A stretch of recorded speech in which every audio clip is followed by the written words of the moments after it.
What is a Popufur? How do you become one? Is this some sort of secret underground organization of members who want to rule the furry society? Far from it! A Popufur is a member of the furry fandom who's considered popular by any metric, whether it be for their content, if they're a suit maker, or something else completely. Now, what should you do if you encounter a Popufur in the wild? Cue Pokemon. I'm kidding on that, by the way. Unless if you encounter a popular Pokefur, then maybe that would be appropriate. Well, it is complicated, as it varies on if you know about them or not. Let's say you saw me in person at a convention, and you wanted to talk to me. Here's a few simple tips to talk to a Popufur or favorite creator. First of all, keep calm and compose yourself by finding your place of inner peace. Seriously though, if you encounter a Popufur in the wild, the worst thing you can ever do is go, "Oh my god, notice me!" Just act as if they're one of your friends that you have known since childhood. Just don't be creepy or offensive towards them, or they may not interact with you at all, and that could lead to some drama. The second thing you could do is ask for a photo whenever it is appropriate to do so. Most Popufurs are willing to take photos while they are in suit at a convention or a fur meet, but are not willing to show their face to the public. I myself prefer to at least have a suit head on while I do a photo op. However, it is to be noted that some people do not want pictures at all, which is completely respectable and understandable. For example, if you encounter a person at a convention and they do not want a photo at all, don't be like the paparazzo and take as many photos as you like. You have to respect boundaries, particularly in situations like these, to ensure you do not have to worry about getting any flack, drama, or any issues coming up on your end or on the Popufur's end.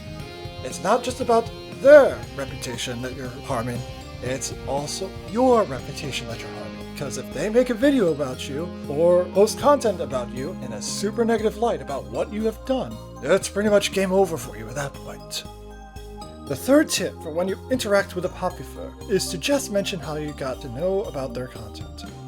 It's best to not criticize or demean their content when you meet them in public, as it would not just look bad for them, but also just as bad for yourself.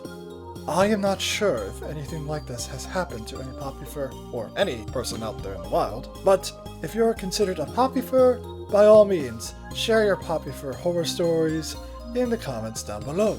Or if you have any horror stories related to stuff like this and are not a Popufur, share them down in the comments below. The final golden tip that I recommend you follow is to not stalk them or follow their movements. While I understand you have a liking for them, society frowns upon people who stalk other people. Not going to say more, as this is pretty much straightforward. Now, what should you do if you suddenly become a Popufur? First and foremost, if you are an introvert, then I am so sorry for you, because I am also an introvert at points as well. What works for me is I put on my bubbly side, something like this, and listen to what people are saying while keeping a positive mindset going on in my brain. However, what works for me may not work for you, so I recommend you try and find your own personal method for keeping calm in this type of situation. Secondly, do not do anything that the fandom would consider rude or offensive, as you do not want to make the news for all the wrong reasons. However, if you do something truly positive, such as donating $1 million to an animal shelter, plus food and toys for those animals, that would reflect extremely positively not just on you, but the community as a whole. My final and golden tip I would give out to you if you became a Popufur is that I would recommend you try and be professional, but also kind and courteous with your audience and fans, as that is what anybody with common sense would and should do. So, what do you think? Do these tips sound very realistic or reasonable? Is there anything that you would do differently? Let me know in the comments. However, it is time for me to throw you out of my cave once again. I truly hope you all have a dragontastic day, and until next time, I hope you all take care of yourselves. Thank you so much for checking out this video. If you enjoyed watching my content, then consider dropping a like and subscribing to the channel down below to help my community grow. Down in the comments, I want you all to try out something new. It's a poop fight! That's right. For every comment down there, just type the word poop as a response to that comment. And then poop the other people that comment as well. In fact, if I see as many poops on there, I will be super happy because everybody is going to get a poop. I'll be like Oprah Winfrey giving out poops. And you get a poop, and you get a poop, and you get a poop, and you get a poop, and we all get poops in the snoot. Anyway, I will see you all in the next video.